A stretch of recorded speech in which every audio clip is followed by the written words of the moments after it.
ਸਤਿ ਸ਼੍ਰੀ ਅਕਾਲ। ਤੁਸੀਂ ਜੁੜੇ ਹੋਏ ਹੋ ਪੰਜਾਬੀ ਰੇਡੀਓ ਐਸੇ ਦੇ ਨਾਲ ਤੇ ਮੈਂ ਹਾਂ ਪ੍ਰਵੀਨ ਸ਼ਰਮਾ ਲੈ ਕੇ ਹਾਜ਼ਰ ਹਾਂ ਪ੍ਰੋਗਰਾਮ ਖਬਰ ਤੇ ਨਜ਼ਰ। ਖਬਰ ਤੇ ਨਜ਼ਰ ਪ੍ਰੋਗਰਾਮ ਦੇ ਵਿੱਚ ਕਈ ਅਹਿਮ ਤੇ ਕਈ ਖਾਸ ਖਬਰਾਂ ਨੂੰ ਲੈ ਕੇ ਚਰਚਾ ਕਰਨ ਦੇ ਲਈ ਜੁੜ ਚੁੱਕੇ ਨੇ ਮਿੰਟੂ ਗੁਰਸਰੀਆ ਜੀ। ਮਿੰਟੂ ਸਤਿ ਸ਼੍ਰੀ ਅਕਾਲ, ਸਵਾਗਤ ਹੈ ਜੀ ਪੰਜਾਬੀ ਰੇਡੀਓ ਐਸੇ ਤੇ ਜੀ। ਸ਼ੁਕਰੀਆ ਸਾਰਿਆਂ ਨੂੰ, ਸਤਿ ਸ੍ਰੀ ਅਕਾਲ ਜੀ। ਖਬਰ ਤੇ ਨਜ਼ਰ ਪ੍ਰੋਗਰਾਮ ਨੂੰ ਸਪਾਂਸਰ ਕਰਦੇ ਨੇ ਖਾਲਸਾ ਇੰਸ਼ੋਰੈਂਸ ਏਜੰਸੀ ਵਾਲੇ, ਜਿਨ੍ਹਾਂ ਤੋਂ ਤੁਸੀਂ ਹਰ ਤਰੀਕੇ ਦੀ ਇੰਸ਼ੋਰੈਂਸ ਲੈ ਸਕਦੇ ਹੋ। ਇੰਸ਼ੋਰੈਂਸ ਬਾਰੇ ਪਤਾ ਕਰਨ ਦੇ ਲਈ ਇਹਨਾਂ ਦਾ ਨੰਬਰ ਹੈ 462722500। 1992 ਤੋਂ ਲਗਾਤਾਰ ਇੰਸ਼ੋਰੈਂਸ ਬਿਜ਼ਨਸ ਦੇ ਵਿੱਚ ਸ਼ਾਨਦਾਰ ਸੇਵਾਵਾਂ ਦੇ ਰਹੇ ਨੇ ਤੇ ਅਮਰੀਕਾ ਭਰ ਦੇ ਵਿੱਚ ਇੰਸ਼ੋਰੈਂਸ ਕਰਦੇ ਨੇ। ਅੱਜ ਹੀ ਕਾਲ ਕਰੋ 462722500 ਤੇ ਟਰਕੀਅਨ ਇਮੀਗ੍ਰੇਸ਼ਨ ਲਾ ਫਰਮ ਵਾਲੀ ਜੇ ਟਰਕੀਅਨ ਟੋਨੀ ਟਰਕੀਅਨ ਦੇ ਨਾਲ ਤੁਸੀਂ ਯੂਐਸ ਇਮੀਗ੍ਰੇਸ਼ਨ ਬਾਬਤ ਕੋਈ ਵੀ ਸਲਾਹ ਕਰਨੀ, ਕੋਈ ਵੀ ਸਵਾਲ ਪੁੱਛਣਾ ਤੇ ਇਹਨਾਂ ਦਾ ਨੰਬਰ ਹੈ 4159090503। Jaswinder Singh, Nachhattar Kaur Nagra Roseville, Charan Singh Sukhwinder Dhaliwal Arizona, Krishan Dhanota Yuba City, Baljinder Singh ਨੇ ਜਰੂਰਲੈਂਡ, ਪਰਮਜੀਤ ਕੌਰੰਗੀ Vacaville, Pritpal Singh Sidhu Fresno GNLU ਵਾਲੇ ਟਰੱਕ ਵਾਚ ਕਰਦੇ ਨੇ, ਆਇਲ ਚੇਂਜ ਕਰਦੇ ਨੇ, 에ਅਰ ਬ੍ਰੇਕਾਂ ਦਾ ਕੰਮ ਤਸੱਲੀ ਬਖਸ਼ ਕਰਵਾ ਸਕਦੇ, ਨਵੇਂ ਪੁਰਾਣੇ ਟਾਇਰ ਵੀ ਇਹਨਾਂ ਤੋਂ ਮਿਲਦੇ ਨੇ। ਲੋਕੇਸ਼ਨਾਂ ਸੈਂਤਾ ਨੀਲਾ ਦੀ ਨਿਮਾ ਸਹੋਤਾ ਦੇ ਨਾਲ ਗੱਲ ਕੀਤੀ ਜਾ ਸਕਦੀ ਹੈ 209-277-0113 ਤੇ ਜੱਸੀ ਗਿੱਲ, ਭੁਪਿੰਦਰ ਸਿੰਘ, ਨਿਰਮਲ ਸਿੰਘ ਸੰਧੂ ਫੈਮਿਲੀ ਬੇਕਰਸਫੀਲਡ ਤੇ ਐਂਟੀਲੂਪ ਟਰੱਕ ਸਟਾਪ ਵਾਲੇ। ਇਹਨਾਂ ਸਾਰੇ ਹੀ ਸਪਾਂਸਰਸ ਦਾ ਬਹੁਤ ਬਹੁਤ ਧੰਨਵਾਦ। ਤੇ ਜੇਕਰ ਤੁਸੀਂ ਵੀ ਪੰਜਾਬੀ ਰੇਡੀਓ ਐਸੇ ਦੇ ਇਹਨਾਂ ਪ੍ਰੋਗਰਾਮਾਂ ਨੂੰ ਸਪਾਂਸਰ ਕਰਨਾ ਚਾਹੁੰਦੇ ਹੋ ਤਾਂ ਸਟੂਡੀਓ ਦਾ ਨੰਬਰ ਹੈ 462-272-5200। ਅੱਜ ਦਾ ਇਹ ਖਬਰ ਤੇ ਨਜ਼ਰ ਪ੍ਰੋਗਰਾਮ ਸਾਲ 2024 ਦੀ 13 ਅਪ੍ਰੈਲ ਦਾ ਪ੍ਰੋਗਰਾਮ ਹੈ ਤੇ ਦਿਨ ਅੱਜ ਸ਼ਨੀਵਾਰ ਹੈ। ਮਿੰਟੂ ਜੀ, ਅੱਜ ਦੀਆਂ ਖਾਸ ਖਬਰਾਂ ਕੀ ਰਹੀਆਂ ਜੀ? ਠੀਕ। ਤੇ ਅਗਲੀਆਂ ਖਬਰਾਂ ਦੇ ਵੱਲ ਵਧੀਆ ਗੱਲ ਕਰੀਏ। ਅਕਾਲੀ ਭਾਜਪਾ ਦੀ ਗੱਠਜੋੜ ਤਾਂ ਨਹੀਂ ਹੋ ਸਕਿਆ ਮਿੰਟੂ ਜੀ, ਪਰ ਦੂਰੀ ਵੀ ਵੱਧ ਗਈ ਕਹਿੰਦੇ। ਨਹੀਂ, ਦੂਰੀ ਵਧਣੀ ਤੇ ਸੁਭਾਵਿਕ ਹੈ ਨਾ ਕਿ ਜਦੋਂ ਹੁਣ ਤੁਹਾਨੂੰ ਪਤਾ ਹੀ ਆ ਕਿ ਇੱਕ ਦੂਜੇ ਦੇ ਲੀਡਰ ਤੋੜਨੇ ਸ਼ੁਰੂ ਕਰ ਦਿੱਤੇ ਤੇ ਸਭ ਤੋਂ ਵੱਡੀ ਗੱਲ ਇਹ ਆ ਕਿ ਉਸ ਹਲਕੇ ਦੇ ਵਿੱਚ ਹੱਥ ਪਿਆ ਜਿੱਥੇ ਇਹਨਾਂ ਦੇ ਇਸ ਵੇਲੇ ਕਹਿ ਲਓ ਕਿ ਪੂਰੇ ਜ਼ੋਰ ਲੱਗੇ ਪਏ ਨੇ। ਹੁਣ ਦੋ ਚੀਜ਼ਾਂ ਹੁੰਦੀਆਂ ਨੇ ਕਿ ਇੱਕ ਤੇ ਇਹ ਆ ਕਿ ਦੇਖੋ ਕੱਲ ਨੂੰ ਕੀ ਹੋ ਜਾਣਾ ਪਤਾ ਨਹੀਂ, ਅੰਦਰ ਕੀ ਆ ਕਿਸੇ ਨੂੰ ਕੋਈ ਪਤਾ ਨਹੀਂ ਹੁੰਦਾ। ਸਿਆਸਤ ਇਸੇ ਤਰ੍ਹਾਂ ਹੀ ਕੰਮ ਕਰਦੀ ਆ, ਪਰ ਬਾਹਰੀ ਤੌਰ ਤੇ ਤਾਂ ਤੁਹਾਨੂੰ ਵਿਖਾਉਣਾ ਪਵੇਗਾ ਨਾ ਕਿ ਅਸੀਂ ਜੁਦਾ ਹੋ ਚੁੱਕੇ ਹਾਂ, ਅਸੀਂ ਇੱਕ ਦੂਜੇ ਦੇ ਵਿਰੋਧ ਦੇ ਵਿੱਚ ਖਲੋਤੇ ਆ।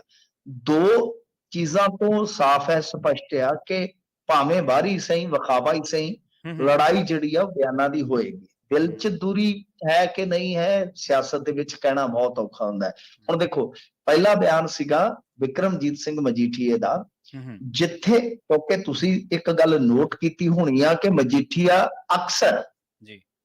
ਅਕਸਰ ਭਾਜਪਾ ਦੇ ਉਲਟ ਬਹੁਤ ਘੱਟ ਬੋਲਦੇ ਆ। ਉਹਦਾ ਕਾਰਨ ਕੀ ਹੈ ਕਿ ਅੰਮ੍ਰਿਤਸਰ ਦੇ ਭਾਜਪਾ ਲੀਡਰ ਦੇ ਨਾਲ ਤੇ ਇੱਕ ਸੈਂਟਰ ਦੇ ਲੀਡਰ ਦੇ ਨਾਲ ਬਹੁਤ ਜ਼ਿਆਦਾ ਨੇੜਤਾ ਹੈ ਮਜੀਠੀਆ ਦੀ, ਤਾਂ ਬਹੁਤ ਘੱਟ ਬੋਲਦੇ ਨੇ ਅਕਸਰ। ਪਰ ਆ ਪਿਛਲੇ 2-3 ਦਿਨ ਦੇ ਤੁਸੀਂ ਬਿਆਨ ਚੁੱਕ ਕੇ ਵੇਖ ਲਓ, ਚਾਹੇ ਸੰਵਿਧਾਨ ਬਦਲਣ ਦਾ ਡਰਾਵਾ ਹੋਵੇ ਕਿ ਇਹਨਾਂ ਨੇ ਤੇ ਸੰਵਿਧਾਨ ਬਦਲ ਦੇਣਾ, ਚਾਹੇ MSP ਨੂੰ ਲੈ ਕੇ ਹੋਵੇ ਜਾਂ ਸਵਾਮੀਨਾਥਨ ਜੀ ਨੂੰ ਭਾਰਤ ਰਤਨਾ ਦੇਣ ਦਾ ਮਾਮਲਾ ਹੋਵੇ, ਉਹਨਾਂ ਨੇ ਕਟਾਕਸ਼ ਕੀਤੇ ਨੇ, ਉਹਨਾਂ ਨੇ ਬਹੁਤ ਵੱਡੇ ਹਮਲੇ ਕੀਤੇ ਨੇ ਇੱਕ ਤਰ੍ਹਾਂ ਨਾਲ ਕਹਿ ਲਓ ਕਿ ਸੈਂਟਰਲ ਸਰਕਾਰ ਤੇ। ਹਾਲਾਂਕਿ ਮੋਦੀ ਸਾਹਿਬ ਦਾ ਜਾਂ ਅਮਿਤ ਸ਼ਾਹ ਦਾ ਨਾਂ ਲੈਣ ਤੋਂ ਹਾਲੇ ਵੀ ਗੁਰੇਜ਼ ਕੀਤਾ ਜਾਂਦਾ ਆ, ਪਰ ਇਹ ਆ ਕਿ ਬਿਆਨ ਸ਼ੁਰੂ ਹੋ ਗਿਆ। ਔਰ ਸਭ ਤੋਂ ਵੱਡੀ ਗੱਲ, ਸੁਖਬੀਰ ਸਿੰਘ ਬਾਦਲ ਨੇ ਜਿਹੜੀ ਕੱਲ ਗੱਲ ਕਹੀ ਸੀ ਕਿ ਇਹਨਾਂ ਦੇ DNA ਚੈੱਕ ਕਰਨੇ ਚਾਹੀਦੇ, ਤਾਂ ਤੁਸੀਂ ਸੋਚ ਕੇ ਵੇਖੋ ਕਿ ਉਹ ਵੀ ਬਿਆਨ ਜਿਹੜਾ ਹੈ ਉਹ ਕਿਸੇ ਵੀ ਰਾਜਨੀਤੀ ਦੇ ਵਿੱਚ ਕੋਈ ਛੋਟਾ ਜਾਂ ਸਧਾਰਨ ਬਿਆਨ ਨਹੀਂ ਹੈ। ਤੇ ਉਹਦਾ ਜਵਾਬ ਵੀ ਦਿੱਤਾ ਗਿਆ ਫਿਰ ਭਾਜਪਾ ਦੀ ਨੇਤਾ ਬਣੀ ਹੁਣ ਬੀਬੀ ਪਰਮਪਾਲ ਕੌਰ ਸਿੱਧੂ ਵੱਲੋਂ ਕਿ ਇਹਨਾਂ ਨੂੰ ਤੇ DNA ਦੀ ਫੁੱਲ ਫਾਰਮ ਦਾ ਹੀ ਨਹੀਂ ਪਤਾ। ਤੇ ਗਾਂ ਆਉਣ ਵਾਲੇ ਦਿਨਾਂ ਦੇ ਵਿੱਚ ਇਹ ਜੋੜ ਤੋੜ ਜਿਹੜਾ ਹੈ ਨਾ ਉਹ ਤੇਜ਼ ਹੋਣ ਦੀ ਸੰਭਾਵਨਾ ਹੈ। ਫਿਰੋਜ਼ਪੁਰ ਦੇ ਵਿੱਚ ਵੀ ਜੋੜ ਤੋੜ ਦਾ ਕਿਤੇ ਨਾ ਕਿਤੇ ਮਾਹੌਲ ਬਣ ਸਕਦਾ ਹੈ, ਬਠਿੰਡਾ ਦੇ ਵਿੱਚ ਤੇ ਚੱਲ ਹੀ ਰਿਹਾ। ਤਾਂ ਹੁਣ ਇਹ ਦੇਖਣਾ ਹੋਵੇਗਾ ਕਿਉਂਕਿ ਬਠਿੰਡੇ ਦੇ ਵਿੱਚ ਤੇ ਬਿਲਕੁਲ ਹੀ ਉਲਟ ਹੋ ਗਿਆ ਸਭ ਕੁਝ। ਹੁਣ ਕੱਲ ਇਹ ਸੀਗਾ ਕਿ ਭਾਜਪਾ ਦੇ ਜਿਹੜੇ ਕੁਝ ਲੀਡਰ ਆਸ ਲਾਈ ਬੈਠੇ ਸਨ, ਕਿਉਂਕਿ ਮਨਪ੍ਰੀਤ ਬਾਦਲ ਤਾਂ ਆਲਮੋਸਟ ਟਿਕਟ ਹਾਸਲ ਕਰਨ ਦੀ ਦੌੜ ਤੋਂ ਬਾਹਰ ਆ, ਪਰ ਸਰੂਪ ਸਿੰਗਲਾ ਵਰਗੇ ਜਾਂ ਕੁਝ ਹੋਰ ਲੀਡਰ ਜਿਹੜੇ ਭਾਜਪਾ 'ਚ ਰਹਿ ਕੇ ਟਿਕਟ ਦੀ ਉਡੀਕ 'ਚ ਬੈਠੇ ਸਨ, ਉਹਨਾਂ ਦੇ ਚਿਹਰੇ ਵੀ ਉਤਰ ਗਏ। ਹੁਣ ਭਾਜਪਾ ਕਿਵੇਂ ਕਰਦੀ ਹੈ ਕਿ ਕਿਉਂਕਿ ਇੱਕ ਚੀਜ਼ ਮੈਂ ਤੁਹਾਨੂੰ ਦੱਸ ਦੇਵਾਂ ਕਿ ਬਠਿੰਡੇ ਦੇ ਵਿੱਚ ਸੁਖਬੀਰ ਸਿੰਘ ਬਾਦਲ ਪੂਰਾ ਜ਼ੋਰ ਲਾਉਣ ਜਾ ਰਹੇ ਆ ਕਿ ਭਾਜਪਾ ਦੇ ਨਾਲ ਗਾਹ ਜਾ ਕੇ ਅੰਦਰ ਖਾਤੇ ਕੋਈ ਸੈਟਿੰਗ ਹੁੰਦੀ ਆ, ਕੋਈ ਉਮੀਦਵਾਰ ਬਦਲਿਆ ਜਾ ਸਕਦਾ, ਕੀ ਹਿਸਾਬ ਕਿਤਾਬ ਹੁੰਦਾ, ਉਹ ਵੇਖਣ ਵਾਲੀ ਗੱਲ ਰਹੇ। ਪਰ ਬਿਆਨ ਜਿਹੜੇ ਆ ਬਾਹਰੀ ਤੌਰ ਤੇ ਬਿਆਨ ਇੱਕ ਵੇਲੇ ਤੇ ਇਸ ਤਰ੍ਹਾਂ ਦੇ ਲੱਗਦੇ ਆ ਕਿ ਹਾਂ ਬਈ ਥੋੜਾ ਜਿਹੜਾ ਝਟਕਾ ਇੱਕ ਦੂਜੇ ਨੂੰ ਦਿੱਤਾ ਗਿਆ ਹੈ, ਤਾਂ ਉਹਦੇ ਤੋਂ ਸਫਾ ਨਜ਼ਰ ਹੈਗੇ। ਜੀ ਤੇ ਮਿੰਟ ਜੀ, ਅਗਲੀ ਖਬਰ ਦੇ ਵੱਲ ਵਧੀਏ, ਗੱਲ ਕਰੀਏ ਕਾਂਗਰਸ ਦੀ ਲਿਸਟ ਦੀ। ਇਹ ਵੀ ਕਿਸੇ ਵੇਲੇ ਵੀ ਆ ਸਕਦੀ ਹੈ, ਜਿਨ੍ਹਾਂ ਨੇ ਨਾਮ ਹੈ ਜਾਂ ਜਿਨ੍ਹਾਂ ਦੇ ਦਾਅਵੇਦਾਰੀਆਂ ਉਹਨਾਂ ਦੀਆਂ ਧੜਕਣਾਂ ਵਧੀਆਂ ਪਈਆਂ, ਗਾਂ ਸਾਈਆਂ ਵਧਾਈਆਂ ਸੁਣਦੇ ਅੰਦਰ ਖਾਤੇ ਕਈ ਥਾਈ ਲਾਈਆਂ ਵੀ ਜਾ ਰਹੀਆਂ, ਪਰ ਰਾਣਾ ਗੁਰਜੀਤ ਨੇ ਦਾਅਵੇਦਾਰੀ ਵਾਪਸ ਲੈ ਲਈ ਹੈ ਜੀ।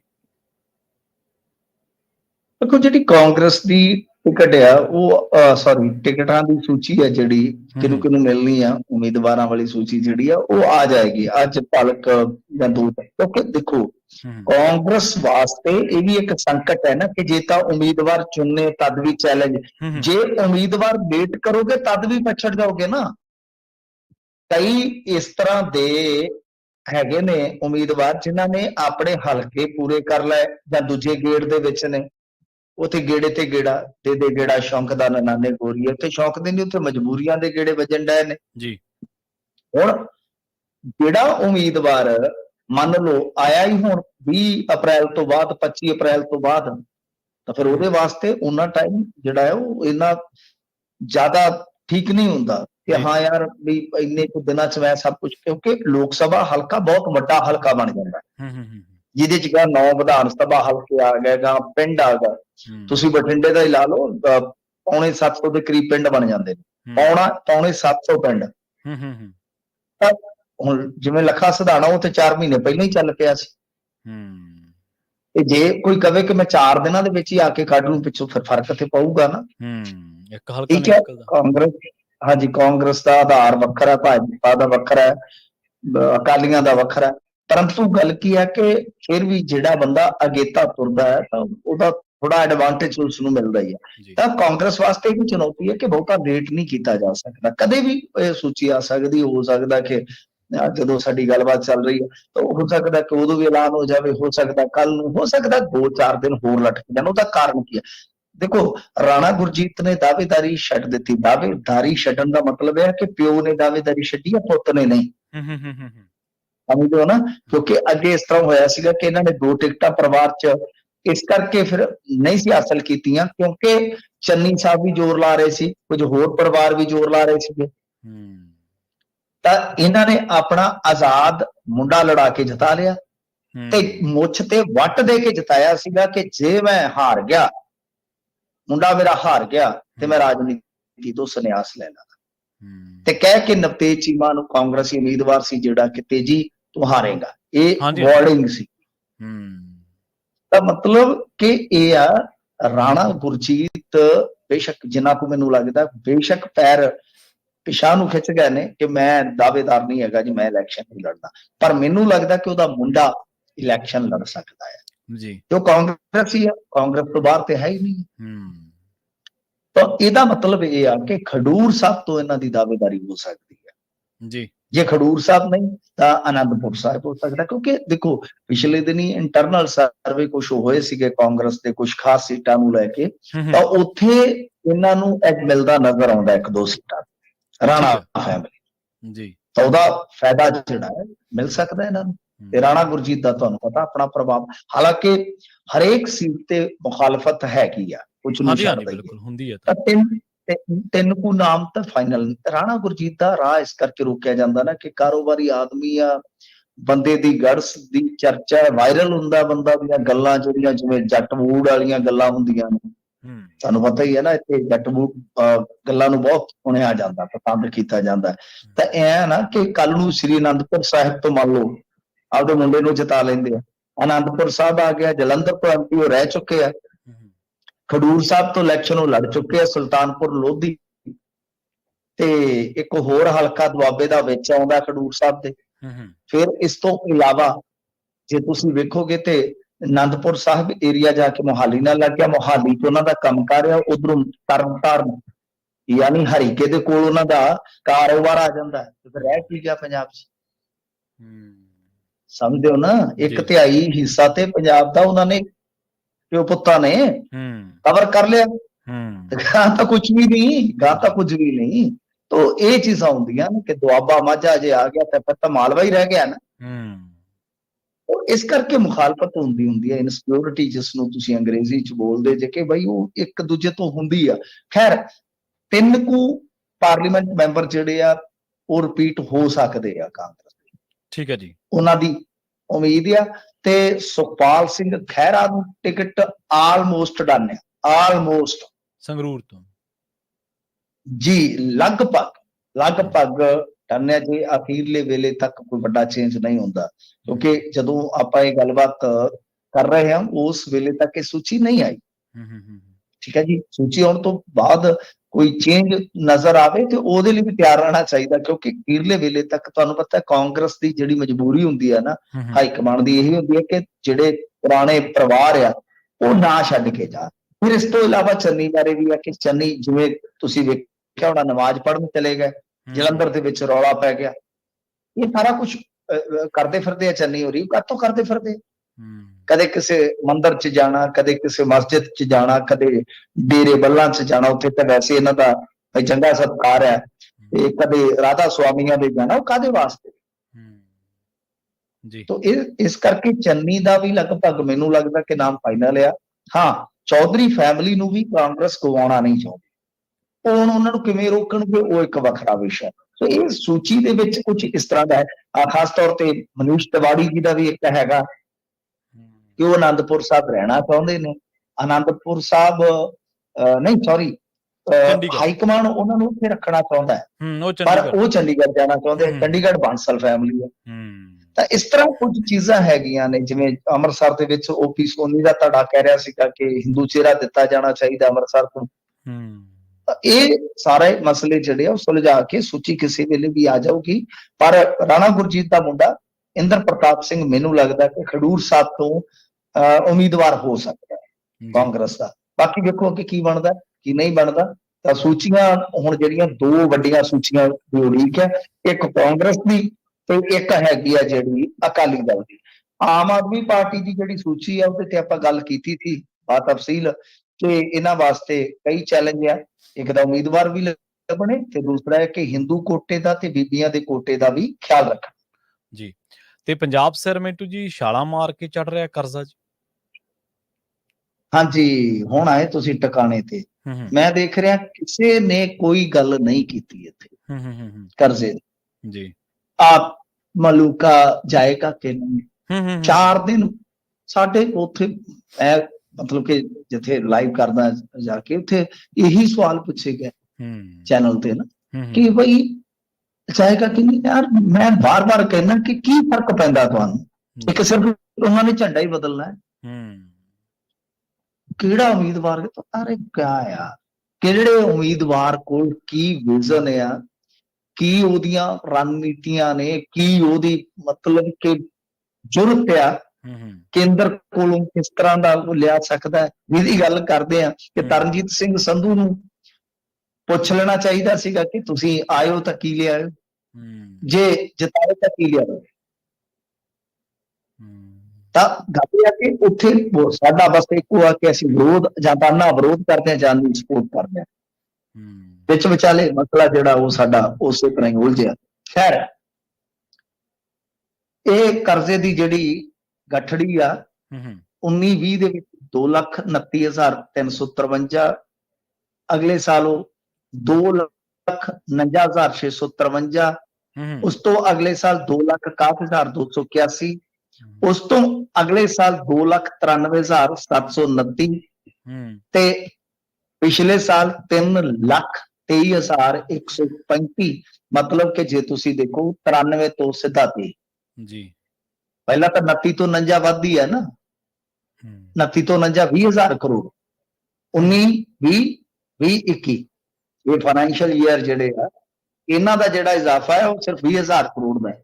ਪਰ ਅਖੀਰ ਤੇ ਆ ਗਿਆ 22-23 ਤੇ 23-24, ਕਿੰਨਾ ਵੱਧ ਗਿਆ? 93 ਤੋਂ 23, 30,000 ਕਰੋੜ ਵੱਧ ਗਿਆ ਨਾ, ਸਾਲ ਦਰ ਸਾਲ ਏਦਾਂ 10-10, 20,000 ਕਰੋੜ ਜੁੜ ਕੇ ਹੁਣ 10-10, 20 ਨਹੀਂ ਕਹਾਂਗਾ, ਵੱਧਦਾ ਜਾਣਾ। ਤਾਂ ਤੁਸੀਂ ਹਿਸਾਬ ਲਾ ਲਓ ਕਿ 22-23 ਦੇ ਵਿੱਚ ਜਿਹੜੀ ਵਿਆਜ ਦੀ ਅਦਾਇਗੀ ਸੀ 19,905, ਆਲਮੋਸਟ 20,000 ਕਰੋੜ ਹੋ ਗਈ। 23-24 ਚ ਹੋ ਗਈ 22,500 ਕਰੋੜ, ਵੱਧ ਗਈ ਨਾ। ਜਿੱਥੇ ਤੁਹਾਡੇ ਬਜਟ ਦਾ ਇੱਕ ਤਰ੍ਹਾਂ ਨਾਲ ਕਹਿ ਲਓ ਕਿ ਬਹੁਤ ਵੱਡਾ ਹਿੱਸਾ ਕਰਜ਼ੇ ਦੀ ਵਿਆਜ ਚੁਕਾਉਣ 'ਚ ਚਲਾ ਜਾਏਗਾ, ਤਾਰਨ 'ਚ ਚਲਾ ਜਾਏਗਾ, ਕੀ ਪਿੱਛੇ ਬਚੇਗਾ ਤੁਹਾਡਾ? ਬਿਜਲੀ ਸਬਸਿਡੀ 22-23 ਦੇ ਵਿੱਚ ਸੀ 20,200 ਕਰੋੜ ਦੀ, 23-24 'ਚ ਵੀ ਇਹ ਇੰਨੀ ਆ, ਤੇ ਗਾਂਹ ਇਹ ਵਧਣੀ ਸਟਾਰਟ ਹੋ ਜਾਏਗੀ। ਕਿਉਂਕਿ ਜਿਵੇਂ ਹੀ ਬਿਜਲੀ ਦਰਾਂ ਵਧਾ ਦੇਵੇਗਾ, ਇੱਕ ਦਿਨ ਤਾਂ ਰੈਗੂਲੇਟਰੀ ਨੇ ਬਿਜਲੀ ਦਰਾਂ ਵਧਾਉਣੀਆਂ ਨੇ ਨਾ। ਹਾਂਜੀ ਹਾਂਜੀ ਬਿਲਕੁਲ। ਸਬਸਿਡੀ ਦਾ ਬੋਝ ਜਿਹੜਾ ਹੈ ਉਹ ਪੈ ਜਾਏਗਾ। ਸੋ ਇਹਦੇ ਜਿਹੜੇ ਅੰਕੜੇ ਆ ਤੁਸੀਂ ਦੇਖ ਲਓ ਕਿ ਸਾਲ ਦਰ ਸਾਲ ਕਿਸ ਤਰ੍ਹਾਂ ਵੱਧ ਰਹੇ ਆ, ਪਰ ਕਮਾਲ ਦੀ ਗੱਲ ਹੈ ਕਿ ਇਹਦੇ ਤੇ ਕੋਈ ਚਰਚਾ ਨਹੀਂ, ਕਿਸੇ ਪਾਰਟੀ ਦਾ ਕੋਈ ਏਜੰਡਾ ਹੁਣ ਤੱਕ ਸਪਸ਼ਟ ਨਹੀਂ, ਕਿਸੇ ਨੇ ਕੋਈ ਜ਼ਿੰਮੇਵਾਰੀ ਨਹੀਂ ਉਠਾਈ, ਕੋਈ ਗੱਲ ਕਰਕੇ ਰਾਜ਼ੀ ਨਹੀਂ ਹੈ। ਇੱਥੇ ਅਸੀਂ ਪੰਜਾਬੀ ਰੇਡੀਓ USA ਤੇ ਗੱਲ ਕਰ ਰਹੇ ਹਾਂ, ਇੱਥੇ ਤੁਸੀਂ ਗੱਲ ਕਰਕੇ ਦੇਖ ਲਓ ਸਾਥ, ਉਹ ਕਹੇਗਾ ਸਰਕਾਰ ਆ ਬਾਈ, ਫਿਰ ਸਰਕਾਰਾਂ ਦਾ ਕੰਮ ਹੈ, ਸਾਨੂੰ ਕੀ ਹੈ ਕਰਜ਼ੇ ਨਾਲ।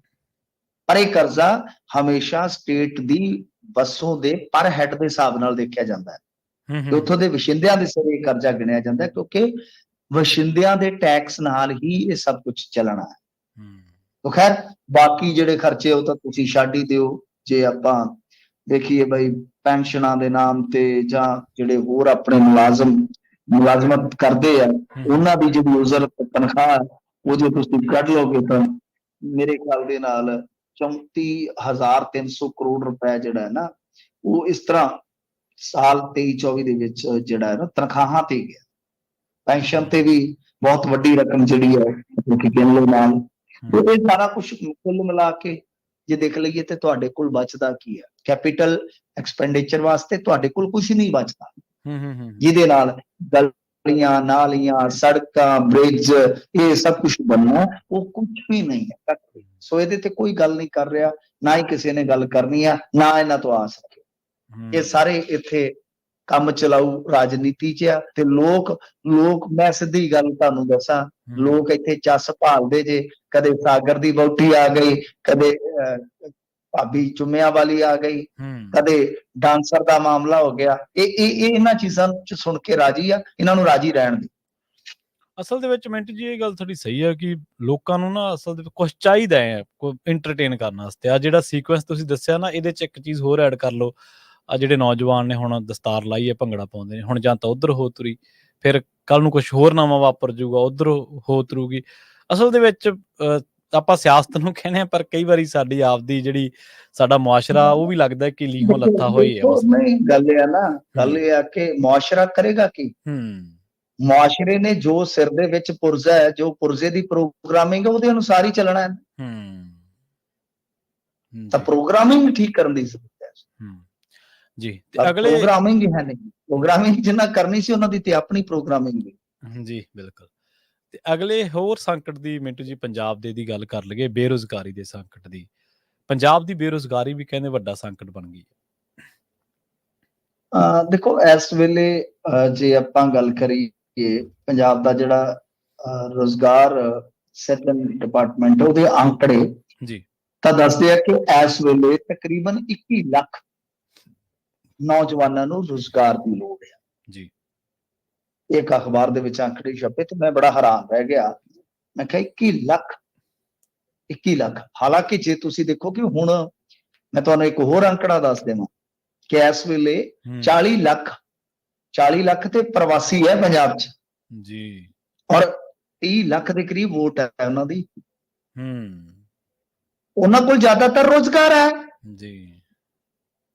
ਉਹ ਤਾਂ ਨਹੀਂ ਤੇ ਉਹ ਤਾਂ ਆ ਜਿਹੜੇ ਹੁੰਦੇ ਆ ਕੀ ਨਾ ਭਰ ਕੇ ਗੋਲ ਗੱਪੇ ਵੇਚਣ ਲੱਗ ਪੈਂਦੇ। ਤਾਂ ਇਹ ਜਿਹੜੀ ਇਹ ਤਾਦਾਦ ਹੈ ਨਾ, ਤਾਂ ਉਹ ਜੋੜ ਰਿਹਾ। ਮੈਨੂੰ ਉਹਨਾਂ ਨਾਲ ਕੋਈ ਸਮੱਸਿਆ ਨਹੀਂ ਹੈ। ਪ੍ਰਵਾਸ ਤੁਹਾਨੂੰ ਪਤਾ ਹੀ ਹੈ। ਹਾਲਾਂਕਿ ਇਹ ਇੱਕ ਪੰਜਾਬੀਆਂ ਵਾਸਤੇ ਚਿੰਤਾਜਨਕ ਪਹਿਲੂ ਹੈ। ਸੋਚ ਲੈਣ, ਵਿਚਾਰ ਲੈਣ ਕਿ ਕੱਲ ਨੂੰ ਇਹ ਵੋਟ ਜਿਹੜੀ ਹੈ ਡਿਸਾਈਸਿਵ ਹੋਏਗੀ। ਜਿਵੇਂ ਇਸ ਵੋਟ ਨੂੰ ਪੋਲਰਾਈਜ਼ ਕਰ ਦਿੱਤਾ ਜਾਏਗਾ, ਚਾਹੇ ਗੋਲਬੰਦੀ ਆਪਣੇ ਆਪ ਕਰਨੀ ਸਟਾਰਟ ਕਰ ਜਾਏਗਾ। ਤਾਂ ਅੱਛਾ ਚਲੋ ਆਪਾਂ ਰਾਜਨੀਤੀ ਚੋਂ ਨਿਕਲ ਕੇ ਦੇਖੀਏ ਤਾਂ ਇਹਦਾ ਮਤਲਬ ਇਹ ਹੈ ਕਿ ਜੇ 21 ਲੱਖ ਨੌਕਰੀ ਲੱਭ ਰਿਹਾ ਤੇ ਉਹਦੇ ਚੋਂ ਪੰਜਾਬੀ ਸਾਡਾ ਜ਼ਿਆਦਾ ਹੈ। ਸਮਝ ਗਏ ਨਾ ਤੁਸੀਂ? ਹਾਲਾਂਕਿ ਬੇਰੁਜ਼ਗਾਰੀ ਦਰ ਘਟੀ ਆ ਪੰਜਾਬ ਦੀ, ਜਿਹੜੀ 23 ਦੇ ਵਿੱਚ 6.99 ਸੀਗੀ, ਉਹ ਕਹਿ ਲਓ ਕਿ ਜੂਨ ਤੱਕ ਘਟ ਕੇ 6.1 ਰਹਿ ਗਈ। ਪਰ ਉਦੋਂ ਤੱਕ ਜਿਹੜੀ ਕੌਮੀ ਬੇਰੁਜ਼ਗਾਰੀ ਦਰ ਸੀ ਉਹ 3.2 ਸੀ, ਮਤਲਬ ਕਿ ਆਲਮੋਸਟ ਅਸੀਂ ਡਬਲ ਤੇ ਖੜੇ ਸੀ। ਹੁਣ ਮੈਨੂੰ ਨਾ ਇੱਕ ਵਾਰੀ ਮੈਂ ਤੁਹਾਨੂੰ ਗੱਲ ਥੋੜਾ ਜਿਹਾ ਜੀ ਦੂਜੇ ਪਾਸੇ ਲੈ ਜਾਣਾ। ਮੈਨੂੰ ਪ੍ਰਸ਼ਾਂਤ ਕਿਸ਼ੋਰ ਦੀ ਟੀਮ 'ਚ ਕੰਮ ਕਰ ਚੁੱਕੇ ਇੱਕ ਬੰਦੇ ਨੇ ਦੱਸਿਆ, ਹੁਣ ਤੁਸੀਂ ਦੇਖ ਲਓ ਕਿਸ ਲੈਵਲ ਦਾ ਬੰਦਾ ਹੋਏਗਾ। ਕਹਿੰਦਾ ਕਿ ਅਸੀਂ ਜਦੋਂ ਪੰਜਾਬ ਆਏ, ਜੀ ਜਦੋਂ ਅਸੀਂ ਪੰਜਾਬ ਆਏ ਤੇ ਉਸ ਵੇਲੇ ਅਸੀਂ ਦੇਖਿਆ, ਅਸੀਂ ਜਾ ਕੇ ਘਰਾਂ 'ਚ ਵੜੇ ਜਦੋਂ, ਠੀਕ ਹੈ ਵੀ ਕਿਹਦੇ ਲਈ ਆਏ ਨਹੀਂ ਦੱਸਿਆ। ਅਸੀਂ ਪੁੱਛਿਆ ਕਿ ਇਹ ਜਿਹੜਾ ਨਸ਼ੇ ਦੀ ਬਹੁਤ ਮਤਲਬ ਕਿ ਮਾਰ ਸਾਨੂੰ ਨਜ਼ਰ ਆਈ, ਤਾਂ ਉਹਦੇ 'ਚ ਇੱਕ ਉਹ ਕਾਰਨ ਸਾਨੂੰ ਦੱਸਿਆ ਜਾ ਰਿਹਾ ਸੀਗਾ ਕਿ ਨਸ਼ਾ ਕਰਨ ਦਾ ਵੱਡਾ ਕਾਰਨ ਹੈ ਕਿ ਕੰਮ ਹੈ, ਤੇ ਅਸੀਂ ਇਹਦੇ ਤੇ ਕੰਮ ਕਰਨਾ ਸ਼ੁਰੂ ਕਰ ਦਿੱਤਾ ਕਿ ਆਹ ਦੇ ਦਿਓ ਨਾਰਾ ਵੀ ਘਰ ਘਰ ਸਰਕਾਰੀ ਨੌਕਰੀ। ਫਿਰ ਜਦੋਂ ਵੱਡੇ ਲੈਵਲ ਤੇ ਗੱਲ ਕੀਤੀ ਵੀ ਘਰ ਘਰ ਸਰਕਾਰੀ ਨੌਕਰੀ ਕਿਵੇਂ ਦੇ ਸਕਦੇ, ਉਹ ਕਹਿੰਦੇ ਫਿਰ ਅਸੀਂ ਕਰ ਦਿੱਤਾ ਵੀ ਚਲੋ ਸਰਕਾਰੀ ਕੱਟ ਦਿਓ, ਘਰ ਘਰ ਨੌਕਰੀ ਕਰ ਦਿਓ। ਮਤਲਬ ਹਿਸਾਬ ਲਾ ਲਓ ਕਿ ਇਸ ਮੁੱਦੇ ਤੇ ਸਰਕਾਰ ਬਣ ਗਈ ਕਾਂਗਰਸ ਦੀ। ਬਿਲਕੁਲ ਜੀ, ਬਿਲਕੁਲ। ਮੈਨੂੰ ਉਹਨਾਂ ਦੀ ਟੀਮ ਚੋਂ ਦੱਸਿਆ ਬੰਦੇ ਨੇ, ਕਿਉਂਕਿ ਮੈਂ ਉਸ ਵੇਲੇ ਗਰਾਊਂਡ ਤੇ ਕੰਮ ਕਰਦਾ ਹੁੰਦਾ ਸੀਗਾ ਇੱਕ ਬਹੁਤ ਵੱਡੇ ਅਖਬਾਰ ਵਾਸਤੇ ਜੀ।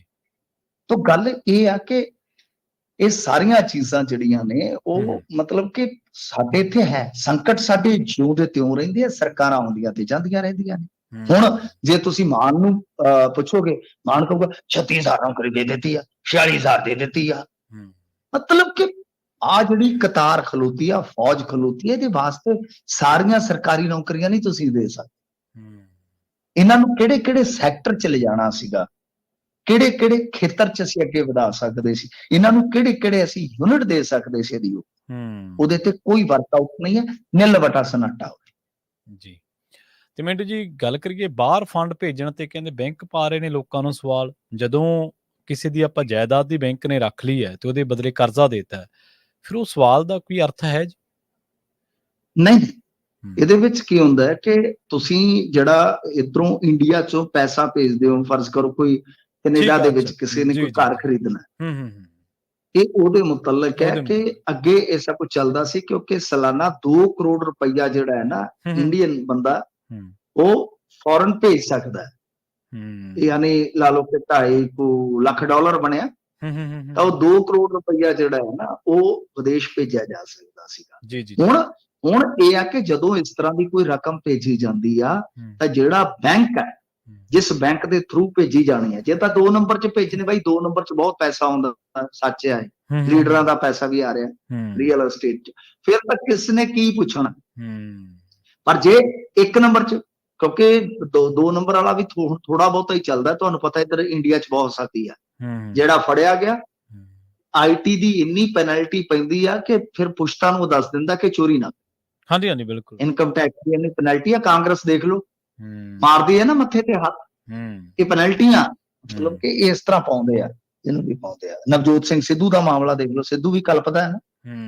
ਗੱਲ ਇਹ ਆ ਕਿ ਇਹ ਹੁਣ ਜਿਹੜੇ ਬੈਂਕ ਨੇ ਜਿਨ੍ਹਾਂ ਦੇ ਥਰੂ ਇਹ ਰਕਮ ਭੇਜੀ ਜਾਂਦੀ ਹੈ, ਤਾਂ ਉਹਨਾਂ ਨੇ ਸਵਾਲ ਪੁੱਛਣਾ ਸ਼ੁਰੂ ਕਰ ਦਿੱਤੇ ਆ ਕਿ ਸਾਨੂੰ ਜਿਹੜੀ ਤੁਹਾਡੀ ਆਮਦਨ ਹੈ ਉਹਦੇ ਸੋਰਸਸ ਦੱਸੋ, ਰਿਵੀਲ ਕਰੋ। ਤਾਂ ਇਹ ਇੱਕ ਕਹ ਲਓ ਕਿ ਵੱਡੀ ਗੱਲ ਆ। ਬਹੁਤ ਸਾਰੇ ਬੈਂਕਾਂ ਨੇ ਬਹੁਤ ਸਾਰੇ ਮਾਮਲਿਆਂ ਦੇ ਵਿੱਚ ਪੁੱਛਿਆ ਜਦੋਂ ਵੀ ਇਸ ਤਰ੍ਹਾਂ ਦੀ ਰਕਮ ਜਿਹੜੀ ਆ ਫੌਰਨ ਭੇਜੀ ਜਾਂਦੀ ਹੈ। ਸੋ ਇਸ ਤਰ੍ਹਾਂ ਦੀ ਕੋਈ ਰਕਮ ਭੇਜਦਾ, ਉਹਨੂੰ ਇਹ ਜਵਾਬ ਜਿਹੜਾ ਬੈਂਕ ਦੇ ਥਰੂ ਜਦੋਂ ਵੀ ਭੇਜਣੀ ਆ ਤਾਂ ਉਹ ਜਵਾਬ ਉਹਨੂੰ ਨਾਲ ਰੱਖਣਾ ਪਵੇਗਾ ਕਿ ਇਹ ਮੇਰੀ ਆਮਦਨ ਦਾ ਸੋਰਸ ਆ, ਇਹ ਵਸੀਲਾ ਹੈ ਤੇ ਇਹਦੇ ਜ਼ਰੀਏ ਮੈਂ ਕਮਾਈ ਆ। ਜੀ ਮਿੰਟੂ ਜੀ, ਇਹਨਾਂ ਖਾਸ ਖਬਰਾਂ ਤੇ ਖਾਸ ਜਾਣਕਾਰੀਆਂ ਦੇ ਲਈ ਤੁਹਾਡਾ ਬਹੁਤ ਬਹੁਤ ਧੰਨਵਾਦ ਜੀ। ਸ਼ੁਕਰੀਆ ਜੀ। ਪ੍ਰੋਗਰਾਮ ਖਬਰ ਤੇ ਨਜ਼ਰ ਨੂੰ ਆਪਾਂ ਇੱਥੇ ਸਮਾਪਤ ਕਰਾਂਗੇ। ਤੁਹਾਡਾ ਸਾਰਿਆਂ ਦਾ ਵੀ ਬਹੁਤ ਧੰਨਵਾਦ। ਸਤਿ ਸ਼੍ਰੀ ਅਕਾਲ। ਜੁੜੇ ਰਹੋ ਪੰਜਾਬੀ ਰੇਡੀਓ USA ਦੇ ਨਾਲ।